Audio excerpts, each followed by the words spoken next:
back from the dead.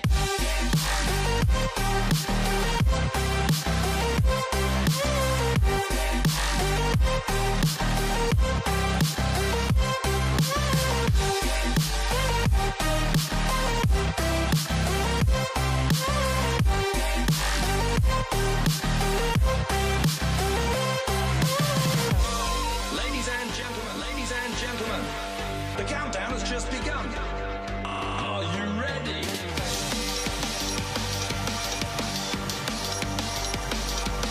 Let's go. Now we're back from the dead.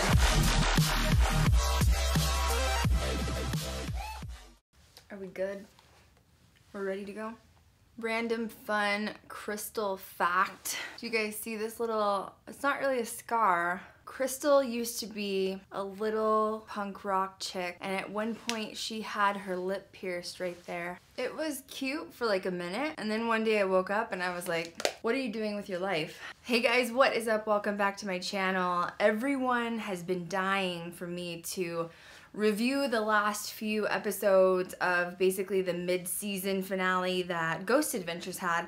So I have about 5 or 6 episodes that I need to catch up on reviews. So we're gonna do 2 of the biggest requested right now. So let's start with the Titanic episode. So in this episode, Ghost Adventures heads to Bronson, Missouri. They are going to check out this fancy, somewhat new museum that was built and opened in 2006. I found it very interesting that they actually took the blueprints from the real Titanic and replicated it 50% smaller. Now, it's actually fairly known that this museum is haunted from actual artifacts that have been delivered to this location from survivors and even from debris that was floating in the sea when the ship sunk. So out of curiosity, I did get on the website for, it's called TitanicBranson.com. I wanted to get on the website and basically see if they did ghost hunts, because a location like this would probably benefit from having, you know, maybe monthly investigations, possibly weekly. So on the website, there's nothing about, you know, actually ghost hunts. So it appears that in order to get in there, you know, you have to have pretty elite recognition, which is obviously why Ghost Adventures got in. You pre-order tickets, and adults are $22.90 plus tax. Children from 5 to 12 are $11.57, and then there's an actual family pass that's $71.21. Children 0 to 4 are free, but there are no, you know, investigations that take place here, although they do promote field trips and things like that, I'm assuming for local schools. The facts of the Titanic are so sad. Like, if you really rip apart the history behind it, it shipped sail for April 10th. They were going from England to New York.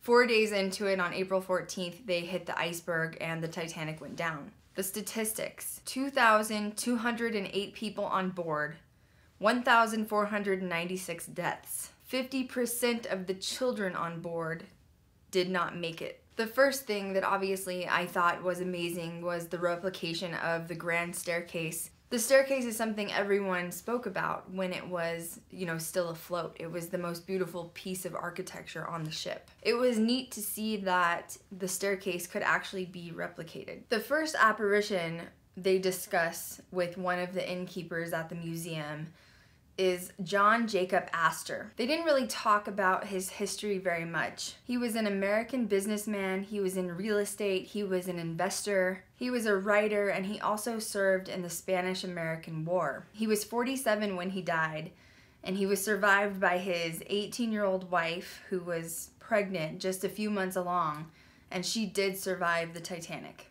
He liked him young. Something interesting behind him is that he actually went to Harvard, and he is buried at a cemetery in New York. His story is kind of sad. He married a girl named Madeline Force, who was 18, and he was kind of made fun of within his community because there was such a large age difference between him and his new bride. The couple was kind of tired of being ridiculed within their community, so they took a trip in Europe and Egypt and was hoping when they came home all the chatter within the community would kind of calm down and they could go about their life and live on. Sadly, he would never make it home. But he had a friend that accompanied them on this trip to Europe and Egypt, and her name was Molly Brown. She also was a survivor of the Titanic. She was also known as the unsinkable Molly Brown. Now, the weird connection that I have with this is I actually know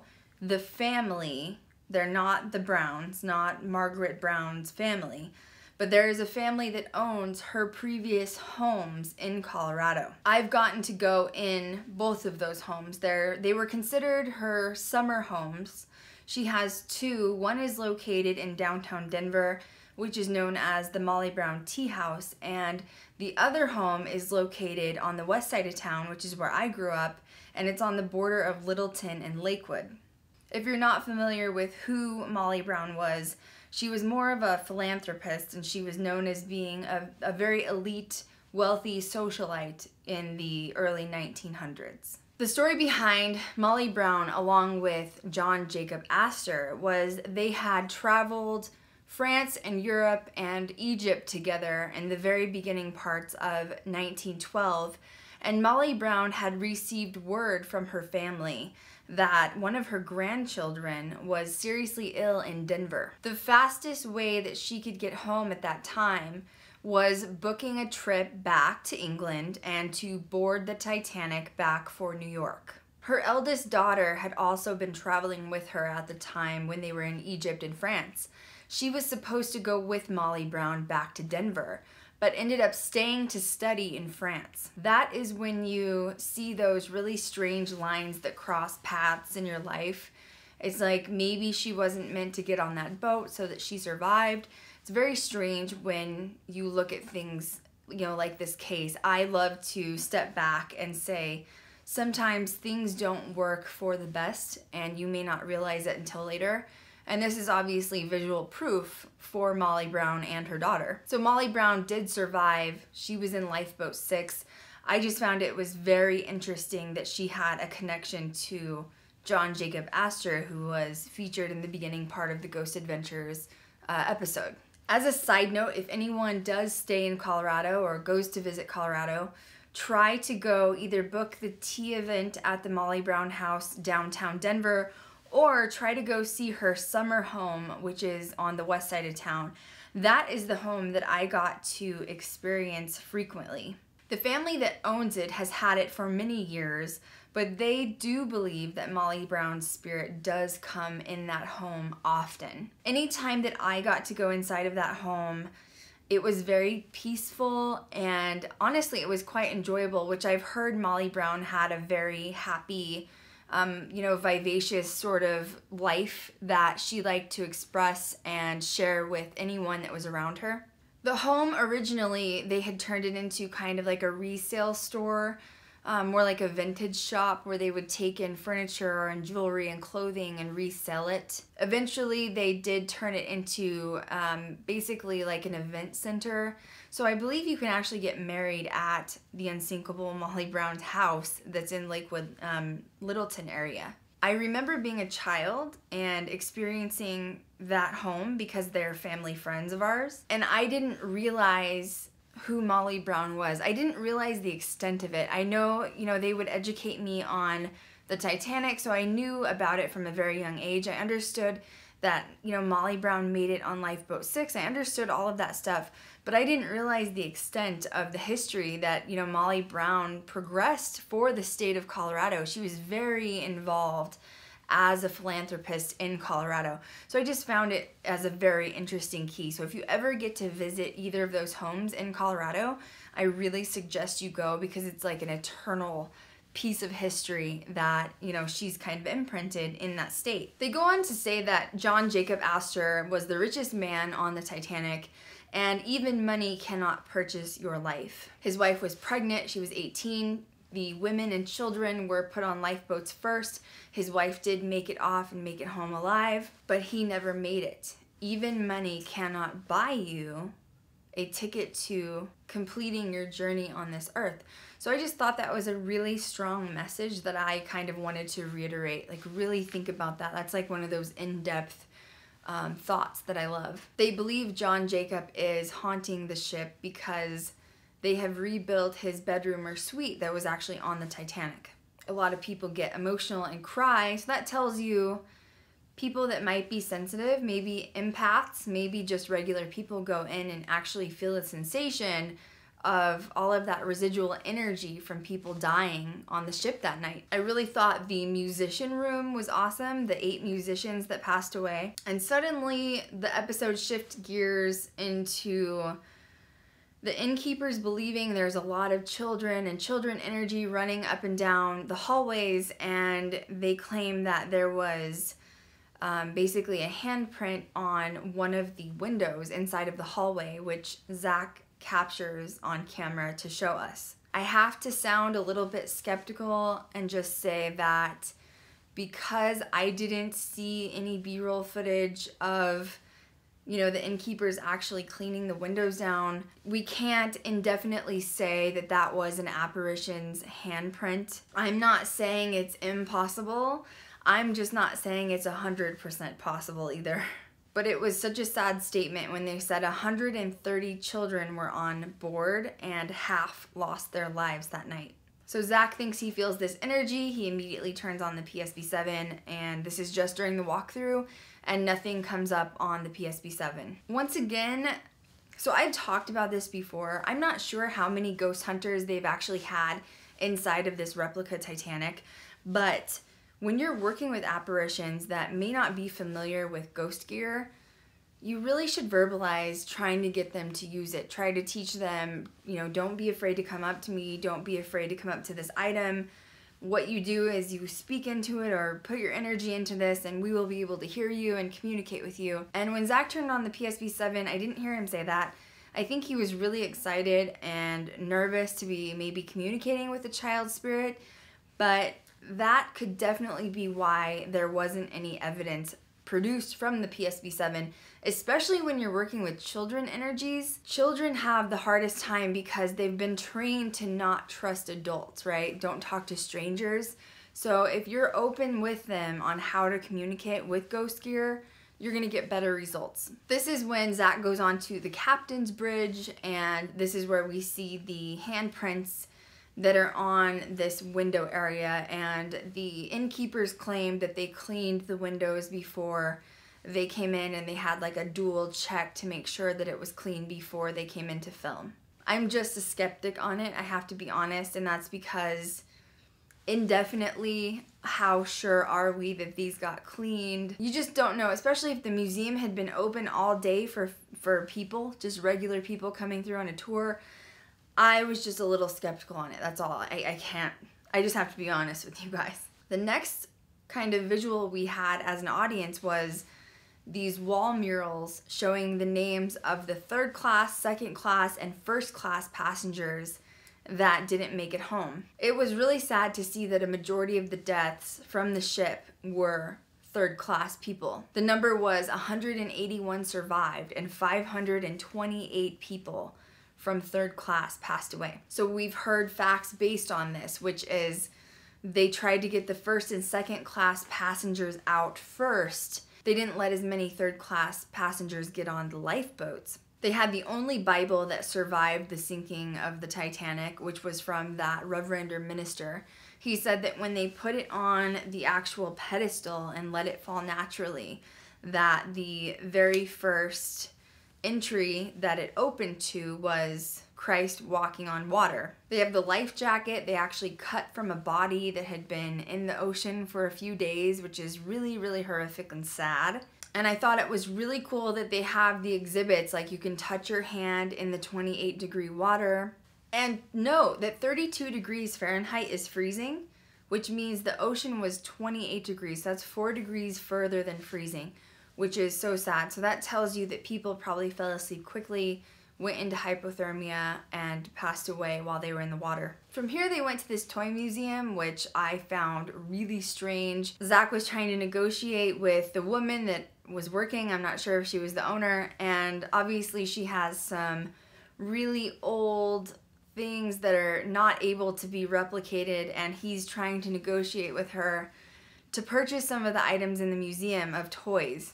I loved, though, that, like, she bit back at Zach, because he said something like, you know, I don't really want new toys. And then she said, well, if it looks old, a spirit may not know the difference. They're trying to negotiate renting toys, nothing works, and all of a sudden the train wrecked. And when I saw that, the very first thing I thought of was the scene in Casper. Do you guys remember that, when, like, he wrecks the trains?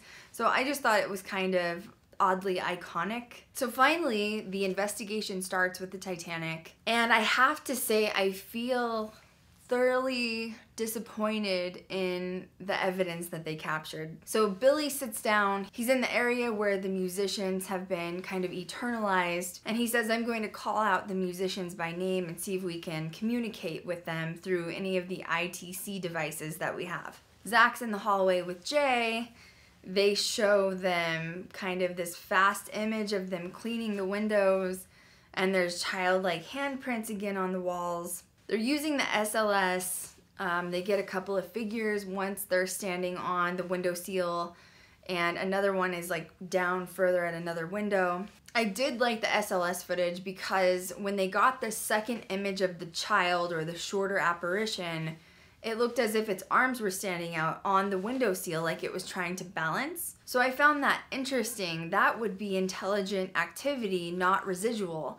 If there was an actual apparition thinking they had to balance themselves, that would be what they would be doing. They're replicating if they had the physical body here still on the physical plane. There was a sentence that Zach said at this point. He is calling to Aaron and Billy, letting them know that they're getting this incredible footage. And he says, quote, I baited them to the window with the toys and candy. Let me just give you guys a little bit of advice. Ghost hunting sounds strange. I know that we are technically hunting using cameras and thermocams and imaging cameras and equipment to communicate, because it's not something we can always see with our natural eyes. But if you treat energies like you are entering their house, not baiting them like if you were, you know, deer hunting or something like that, but if you actually communicate with them like they are real people and they're still here, you will get such better evidence. You will be blown away when you decide to transfer into their realm and really thoroughly become a passenger of the Titanic. I feel like this point in the show, you know, we're already in the investigation. They've gotten really fixated on the kid spirits, which I'm not saying is impossible. I just wish we would have seen a little bit more fluidity, you know, even trying to talk to the apparition, John Jacob. I felt like they could have used the environment as a tool more than they did throughout the investigations. And by that, I mean if they would have used and gotten a little bit more knowledgeable behind the passengers and the history of the Titanic, that could have been used as trigger objects or trigger items, right? If they're talking about certain passengers that passed away, even if it's the captains or if it's possibly even the musical men that were actually on the ship, maybe even some of the child's names. When you've been on a cruise or a ship for 4 days, you tend to slowly get to know everyone, or someone knows someone else. And that could have been a real key trigger to interact with these children or John Jacob, or if any of the other apparitions are there as well. During the SLS footage, you know, Zach says, we did, you know, clean the windows off again, and now we have more footage of there's fingerprints on this same particular window, and I just wasn't completely sold on the fingerprints. That's just me. I don't know what it would have taken to see the fingerprints, if it would have been like a fast motion of seeing one of the innkeepers go from window to window, like, you know, fast forward it over like a 10-second time so that we're like, okay, yep, they went on the inside and the outside. I don't know what it would have taken for me to believe that. I just have a really hard time. I have a hard time believing that, because I've done experiments where there have been fingerprints with glass, or when you're doing those, you know, hometown investigations where a car will move up or down a hill because children died in a bus or something and they push the car. I've done all those experiments and I've never had physical fingerprints show up, because that's a human thing, you know, like we have our physical bodies here. How can an apparition leave an actual print mark, which is made up of oils and human skin, when they don't have that? So I'm just very skeptical when it comes to getting and gathering fingerprints as evidence when we're talking about apparitions. I felt like the investigation started to pick up when Aaron and Billy were sitting on the floor. They obviously had like Oreos and candy, and the ovulus goes off saying female, and it's like a 6-year-old child. The ovulus also says eat. I like when you get accurate interaction on top of it. Every single time you're asking a question, you're getting intelligent communication. So I think that scene I appreciated more than the entire episode, because it means that they're actually interacting with something that's intelligent, that's on a different plane. It said deep, and I wasn't really sure about that, because Aaron started kind of going off about water or something like that, and then it said descend, and that was like, wow, that's the confirmation that we're definitely talking about the ship sinking into the ocean, or the people sinking and descending into the water. I also liked that they used the ITC device during the same time that they had the ovulus on, and the ovulus says how, and it almost sounded like a female voice came through, and they said it was like a moan, but to me it almost sounded like how, you know, kind of like that. Later on, Zach goes into another area of the museum, and he's hearing like a vibration, which we hear it definitely, which is this big piece of glass that has iceberg right ahead scribed into it, which is exactly what the captain said before they hit the iceberg. Frederick Fleet, and that room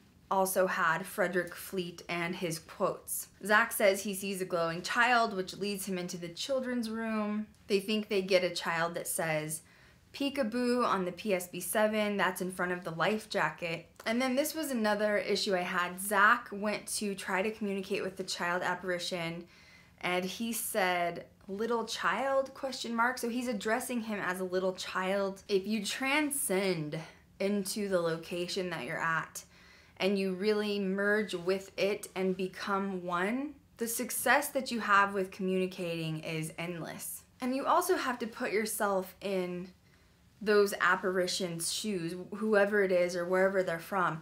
If he thinks he's interacting with a child, you kind of have to get down to their plane. And once again, as a child, you've been taught not to go up to strangers, so you're going to be nervous and hesitant because it's everything against your parents have taught you. Another thing is, can you remember being a kid, even at 8 or 9, even 10, and when people called you, oh, you're a little child, you're just a child, like, do you remember how angry that would make you as a kid?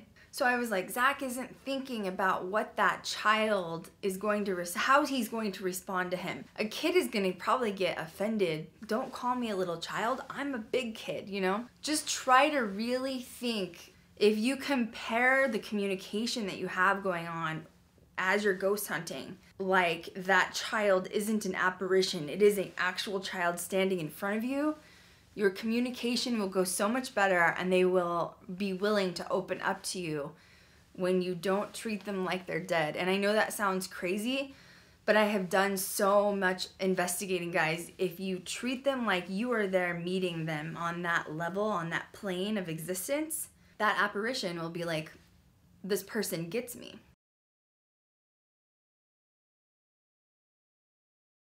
Billy saw a child. He's off by himself. Aaron says, wait a minute. The ITC device goes off that Bill Chappell made, and it says kid. I loved the statement that Billy said. And what he said was, there are children in here. They are running around. He said that very infinitely. He had no hesitation in his voice. And I appreciate that statement because we've all felt that before, right? There's sometimes I'll go into a location, I'll immediately say, there's a female here. How I know? I don't know. I just feel that energy. Once you've interacted with the other side enough, you can tell, is it a child spirit? Is it something really dark? Is it a female? Is it a male? And so I just really appreciated Billy saying, there is a child here, and they are running around. I love that statement just because he was so sure of himself. He was not questioning himself and he was just going with it. Sometimes our intuition is stronger, more predominant, and trustworthy than any piece of ghost gear can be in our life while we're using it during an investigation. So now at the end, the very last thing that we see is Billy has the thermocam. He's going in through certain areas of the museum, and Aaron walks up to the life jacket and they think they see some sort of a very light blue in color on the thermocam apparition standing kind of catty corner from Aaron. I had an issue with this piece of evidence, and that is because they are using a thermocam inside of an area that has a lot of glass. I've talked about my episode of Paranormal Challenge before, and unfortunately the other team used their thermocam around glass and mirrors, and you can't tell the difference when you're staring into a thermocam. You cannot tell if it's glass or not. But whatever's reflecting that heat signature is going to make you assume that it's an actual apparition in that heat signature. It could have been an apparition that Billy captured on the thermocam, but I would not have chose that piece of ghost gear in a room full of reflective surfaces, meaning maybe shiny countertops. There was obviously glass cases in there, and even possibly mirrors. So personally, for me, I have to label that last piece of evidence as possible matrixing. Also, the apparition color on the thermocam was like a very dark blue, very hints of light blue, and that made me concerned that it was still, once again, possibly a reflection of Aaron standing near or by glass. I was kind of sad about this episode, honestly. I just really felt like not many people have the opportunity to have an entire night or week, however long it took them, to investigate on the Titanic mini size inside of the museum. And since they had full access, I just felt like there was a lot of missed opportunities considering the raw history that we all know behind the Titanic. I didn't hear them talk about anything other than what was presented to them from the innkeepers on the actual ship, and the endless amounts of historical facts connected to the Titanic could have really benefited them during the investigation as, I don't want to say provocation, but you could have used probably some of it for provocation for, factual purposes. While this episode was being aired, Chip Coffey, who is a big psychic known in the community, did state that he went in and experienced children apparitions. He actually posted that before they started speaking about the children on the ship. So I found that very compelling. So if there's other people in the community that have experienced haunts in that location, especially people that are reputable, I don't doubt that the ship is haunted. I assume that it could be very haunted. I have come to find out that children apparitions tend to be the most lost when it comes to crossing over. So it wouldn't shock me that there is an abundance of children apparitions running around on the ship. I just wish that they would have pushed the bar further with not only the investigation, but the actual process of using historical facts to benefit them. Just keep that in mind when you guys investigate. What did you guys think about the Titanic episode with Ghost Adventures? You know I love to hear from you below. Make sure you guys follow me on social media. Make sure you guys subscribe to my channel if you haven't already. Make sure you guys give me a thumbs up, and I will catch you guys next time. Hell yeah.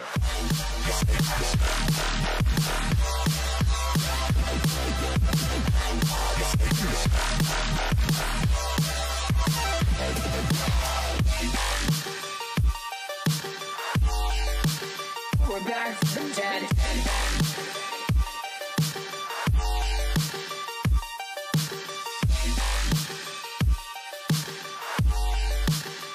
Back from the dead. Back from the dead.